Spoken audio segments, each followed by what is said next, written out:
শাড়ি বা পেটিকোট পরে মা বোনেরা নামাজ পড়লে নামাজ হবে কিনা।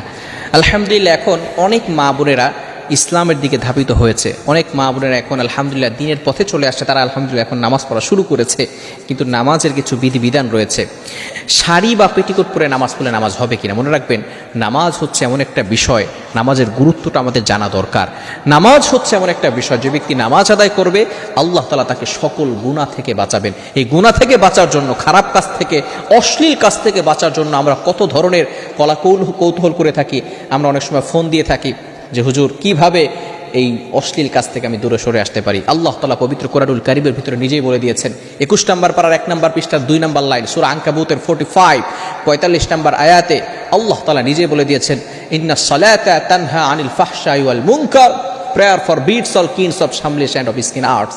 নিশ্চয়ই নামাজ মানুষকে সমস্ত প্রকার ফাহিশা কাজ থেকে বিরত রাখে। শুধু তাই নয়, in the day of judgement, যখন কিয়ামতের ময়দানে সকল মানুষ দাঁড়াবে, আল্লাহ তাআলা সর্বপ্রথম যে আমলের হিসাব নেওয়া হবে, নবীজি সাল্লাল্লাহু আলাইহি ওয়াসাল্লাম জানিয়ে দিয়েছেন, আউয়ালু মা ইউহাসাবু বিহিল আবদু ইয়াউমাল কিয়ামাতিস সালাহ ওয়া on the day of resurrection the first prayer will be calculated.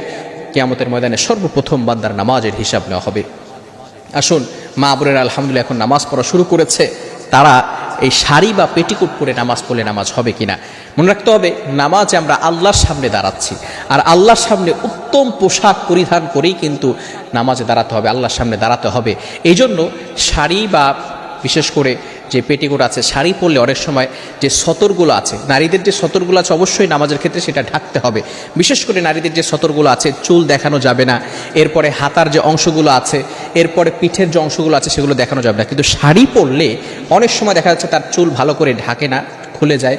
অনেক সময় তার হাতার এই অংশটা যখন রুকুতে যায়, সিজদায় যায়, তখন কিন্তু বের হয়ে যায়। এই ক্ষেত্রে তার সতরটা কিন্তু পরিপূর্ণভাবে ঢাকে না, তার নামাজ কিন্তু নষ্ট হয়ে যাওয়ার কারণ হতে পারে এই শাড়িটা। এই জন্য অনেকের, বিশেষ করে ম্যাক্সিমাম মা বোনদের এই শাড়ি পরার কারণে যে সতরটা খুলে যায়, যার কারণে তাদের নামাজ নষ্ট হয়ে যাচ্ছে, এটা অনেকেই জানে না। এই জন্য শাড়ি পরে যদি পরিপূর্ণভাবে সে ঢেকে নেয়, তাহলে তার নামাজ হয়ে যাবে, কোনো সমস্যা নাই। কিন্তু উত্তম পোশাক হচ্ছে সেলোয়ার পরা, 3 পিস পরা। এখন বর্তমানে নামাজের জন্য উত্তম এক ধরনের যে ওড়না বের হয়েছে, হিজাব আমরা বলতে পারি, সেগুলো পরে নামাজ পড়াটা সবচেয়ে বেটার, কারণ এই ক্ষেত্রে তার কোনো অংশ ঢাকবে না। তবে বর্তমানে আমাদের সমাজে কিছু কুসংস্কার রয়েছে, সেটা হচ্ছে যে পেটিকোট বা ছায়ার নিচে যদি কিছু না পড়ে তাহলে জমিন তার ব্যাপারে বদদোয়া করতে থাকে। এটা খুবই ভুল ধারণা। এই ভুল ধারণা থেকে আমাদেরকে দূরে সরে আসতে হবে। ইসলাম এই ধরনের কোনো কিছুই নাই। এটা জমিনের উপর অপবাদ দেওয়া যে জমিন তার উপর বদদোয়া করতে থাকে, এটা হচ্ছে কুসংস্কার। এর থেকে আমাদেরকে দূরে সরে আসতে হবে। জমিন এই ব্যাপারে কোনো কিছুই বলে না। যদি ছায়া বা পেটিকোটের নিচে যদি কিছুই না পড়ে, তাহলে তার নামাজ হয়ে যাবে। তবে অবশ্যই উত্তম পোশাক পরিধান করতে হবে। অনেকেই আমরা এই বিষয়গুলো আলেমদের কাছ থেকে জেনে নেই না, বিশেষ করে লজ্জার কারণে। লজ্জা নয়, আমাদের বিষয়টা জানতে হবে।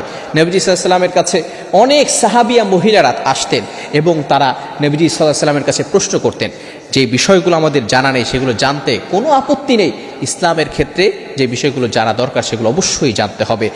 বিশেষ করে আমরা উত্তম পোশাক পরিধান করে শাড়ি পরলে অথবা পেটিকোট পরে নামাজ পড়লে যদি পরিপূর্ণভাবে ঢাকা থাকে, তার নামাজ হয়ে যাবে, কোনো সমস্যা নাই। তবে উত্তম পোশাক হচ্ছে ওই 3 পিস বা ভালো ধরনের কাপড়, যেগুলো পরে নামাজ পড়লে নামাজটা হয়ে যাবে। পরিপূর্ণভাবে তার সতরটাকে ঢাকতে হবে। আল্লাহ তাআলা আমাদের সকলকে বুঝার তৌফিক দান করুন।